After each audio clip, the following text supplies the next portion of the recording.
का समय की बात है। एक राजा अपने ही राज्य में रात के वक्त रूप बदलकर घूमता था। वो रूप बदलकर लोगों से मिला करता था और सबसे खुद के बारे में जानने की कोशिश करता और सबकी दिक्कतों को समझने की कोशिश करता।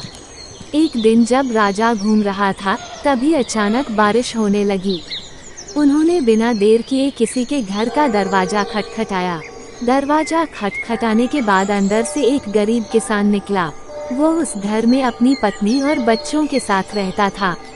बारिश बहुत तेज थी, इसलिए किसान ने राजा को अपने घर के अंदर बुला लिया। राजा ने घर के अंदर जाने के बाद किसान से बोला, क्या आप मुझे भोजन कराएंगे? मैं बहुत भूखा हूँ। भोजन की उम्मीद से मैं आया हूँ आपके घर। हो रही थी कि वो अपने मेहमान को खाना कैसे खिलाए। तभी उसके मन में अपनी सामने वाली दुकान से चावल चुराने की योजना बनाई।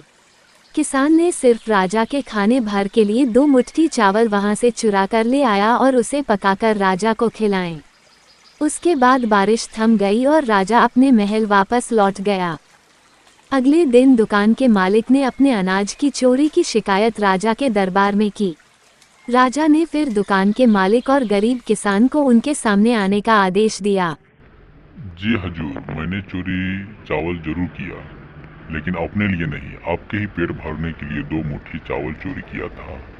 और मेरा परिवार 3 दिन से भूखा था, लेकिन एक भी अनाज नहीं खाया था।